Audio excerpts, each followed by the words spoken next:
Hey, how's it going, everyone? So today we're going to be reacting to SCP-2295, the bear with the heart of Patchwork. Kind of reminds me of the Velveteen Bear. I don't know if any of you read that book or not. It was one that I read as a kid. An old woman gathers her knitting supplies. This is a special project for a little boy named Tommy she loves dearly.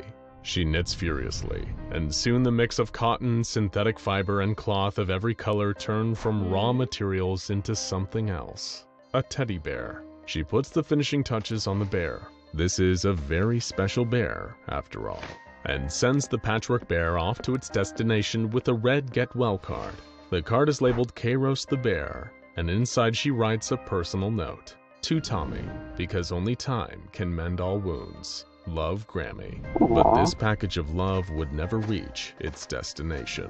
SCP-2295 was found at the site of a crashed mail truck, and it looks exactly like a standard handmade teddy bear, with one difference. On the left side of its chest, just under its jaunty tan bow, it wears a heart-shaped pin. But not a standard cartoon heart. This is a disturbingly realistic, anatomically correct pin of a heart organ. You know, I don't think that the organ looks weird. I think the drawing of a heart looks weird because it looks nothing like a heart. And that's because SCP-2295 has a specific purpose, and it's one that has everything to do with actual human organs. SCP-2295 spends most of its time completely inert, spending its days as just another cuddly stuffed toy. Tests performed on the toy revealed that it had no unusual properties, and seems to be a normal handmade keepsake. That is, until someone is injured in its presence. Not any injury will do. A paper cut or even a broken arm, for example, won't do much to activate its anomalous properties. But if it detects a critical injury to a human organ nearby, it will trigger a secret power. One that the Foundation is still trying to figure out how it works. Because SCP-2295 is a miracle worker. When it senses the presence of someone with a serious injury to an organ and is within 2 meters of them, SCP-2295 springs into action.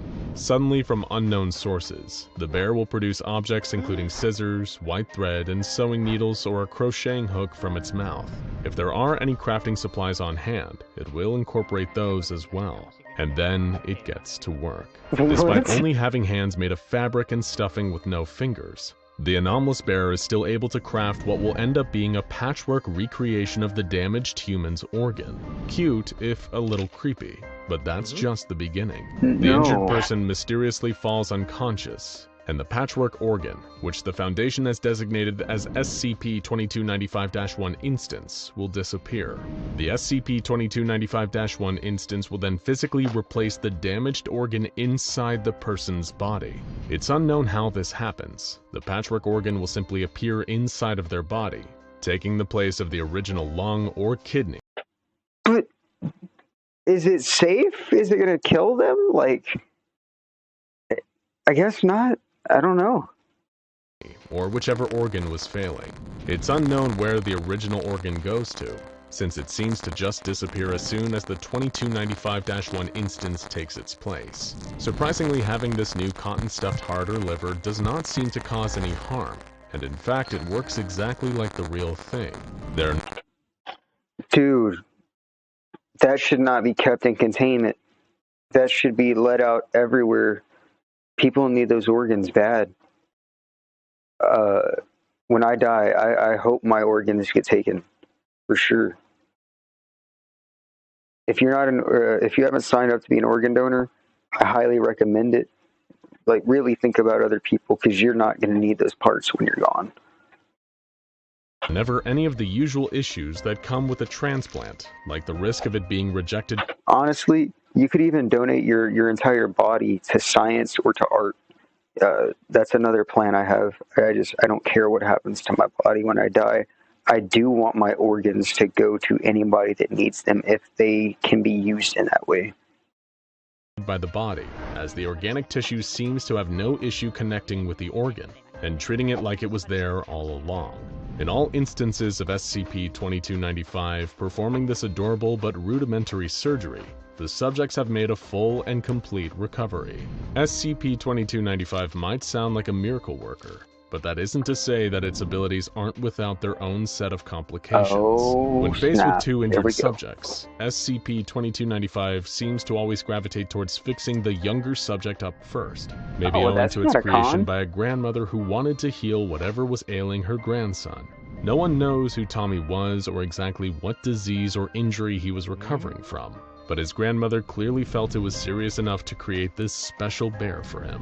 While SCP-2295 will heal anyone, it seems to be primarily a guardian for the young, and it takes its duties very seriously, yeah, that's not a con at all. Even to the point of self-sacrifice. While SCP-2295 is able to pull some of its supplies out of thin air, it still always needs some raw materials to craft the new organ, including fabric and stuffing. And if there are none available, SCP-2295 will obtain them the hard way. The Patchwork Bear will sacrifice its own body, tearing itself open and removing any fabric or stuffing it needs without any concern for its own well-being. In order to craft a new organ for its patient, it slowly regenerates its own stuffing, at the rate of around 1 gram of stuffing per day, but it needs to harvest fabric to repair its outer layer, which the Foundation happily makes available.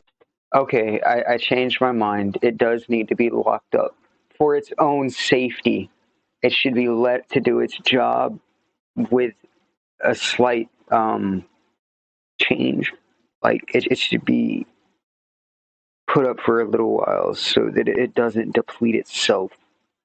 Because I didn't know that it was that altruistic. That's really nice. Available to it, offering it a variety. I mean, when I say that's really nice, it's not nice that, I mean, it's in both senses. It's nice and it's nice. The bear is nice, and it's nice that the bear is willing to go that far. Like, you don't really ever see people like that. It's super rare.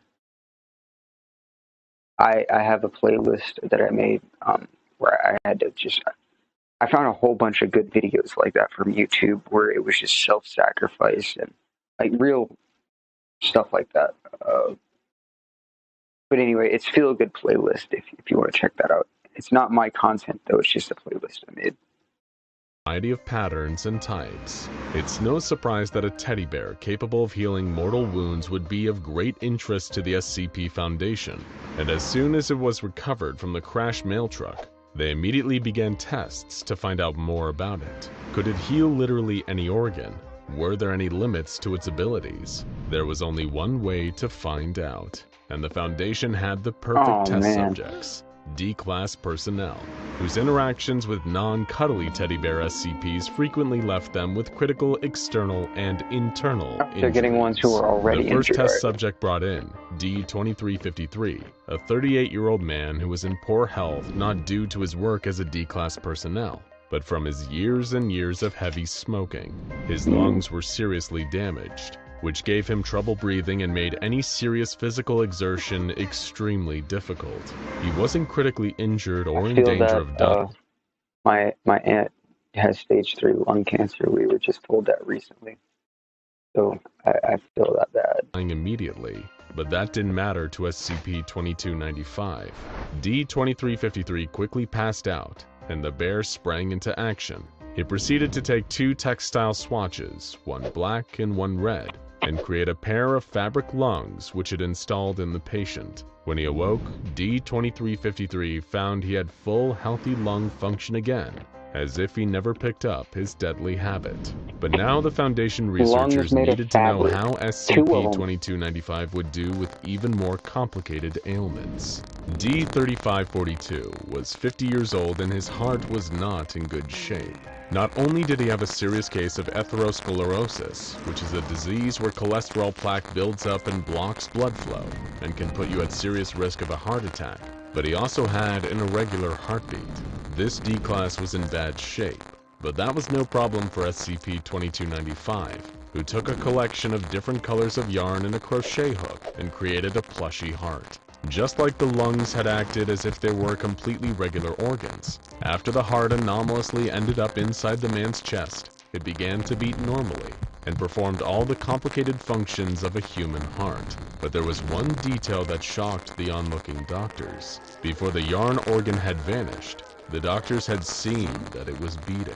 So is there any organ that SCP-2295 can't replace? That was about to be tested when D-7894 was brought in. A 24-year-old woman, she had suffered serious... You know, I just thought about it. They wouldn't even need to keep the teddy bear, they wouldn't even need to put it up, as long as they make sure it's always got supplies on hand to heal people. It could just be healing constantly 24/7. It's a teddy bear. I don't think it needs sleep. I mean, if it does, let it have it, but I don't think it's needed.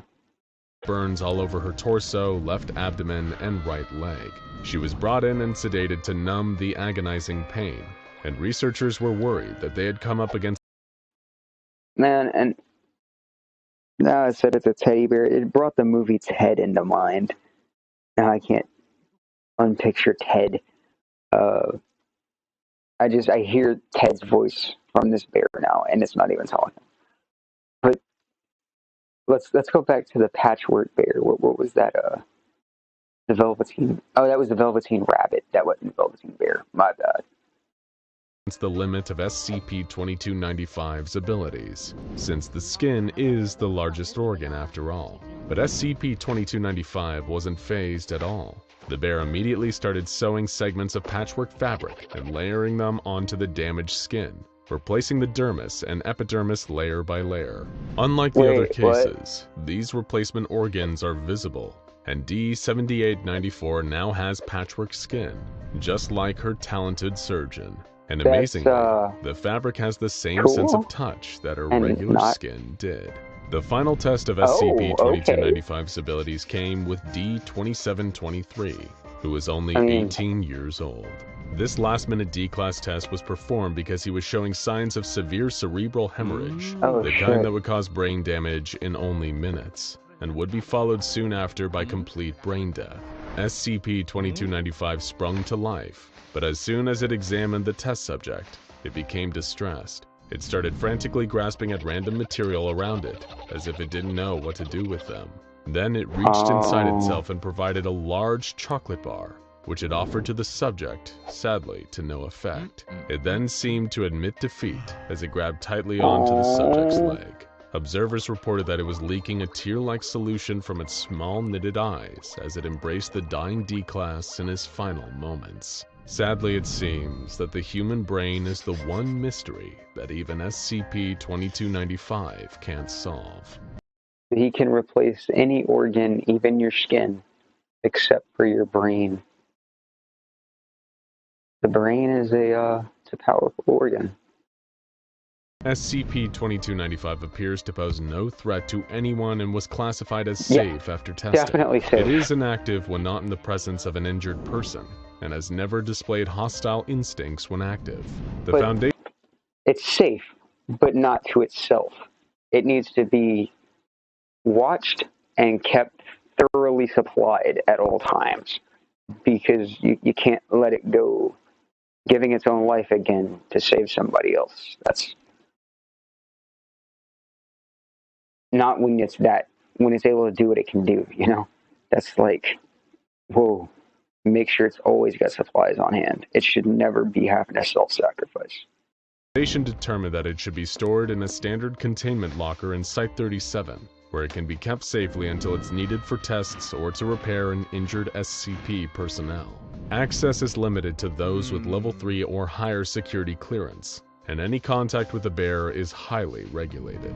But there is one element of SCP-2295's existence that continues to worry Foundation staff. SCP-2295's full origins and the grandmother who crafted it are unknown. The note it was found with is the only clue as to where it may have come from, but there are plenty within the Foundation who are suspicious of the veracity of this letter, and they have good reason not to be too trusting. Because another bear with similar abilities exists, and it is distinctly less benevolent than SCP-2295. SCP-1048 is also a teddy bear, but it is capable of moving on its own and communicating through gestures at all times. It was initially allowed to wander around independently, and seemed to make its home at Site-24 a happier place. But then it began to display its own crafting abilities. SCP-1048 is able to craft duplicates of itself, and while the original was seemingly harmless, the ones it made were not. These similarly shaped bears were made of disturbing materials and were extremely hostile towards any humans they encountered. The first, SCP-1048-A, was made entirely out of human ears, and when it shrieked, it caused anyone near. It was harmless? How did he get the human ears? How did he get the human ears? Nearby to generate ear-like growths all over their bodies, eventually causing them to suffocate. The creature disappeared, and an on-site researcher was found to be missing an ear. The creations of SCP-1048 only got stranger and deadlier from there. SCP-1048-B was found in the site's cafeteria, where it was moving around in a halted, jerky fashion.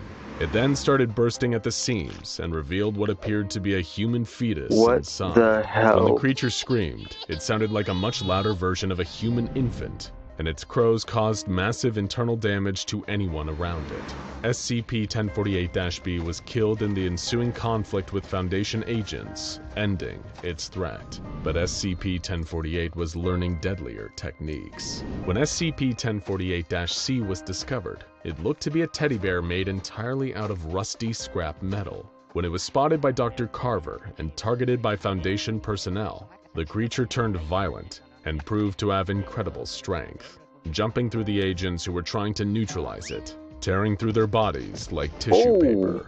Attempts to damage it were unsuccessful, and both it and the bear made out of ears are still on the loose along with the original SCP-1048. Capturing it is major priority for the Foundation, because no one wants to see what it will create next. Is there a connection between these two very different teddy bears? No one has been able to answer this question.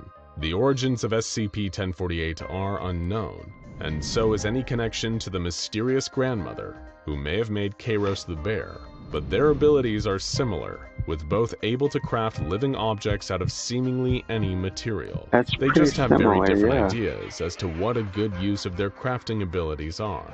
It is fortunate that an anomaly as potentially powerful as SCP-2295 seems to only want one thing: to help those in need, especially those who are the most vulnerable. For more on another apparently harmless object with mysterious powers, watch SCP-066 Eric's Toy, or check out this SCP Explained video instead. In an old house, I actually really like this one. This is a good story, especially where where's the hugging scene? This part. Especially this is very those touching. Who are the most. That is very touching. Like, that's so cute. Yeah, I really like this story. And it was a bonus. It had the other SCP in it too, the other teddy bear. That one's really, really weird. Like, human ears. They said it was harmless, but I want to know where the hell it got the ears from. That's not harmless. If you did enjoy this video, please like and subscribe, and I'll see you in the next one.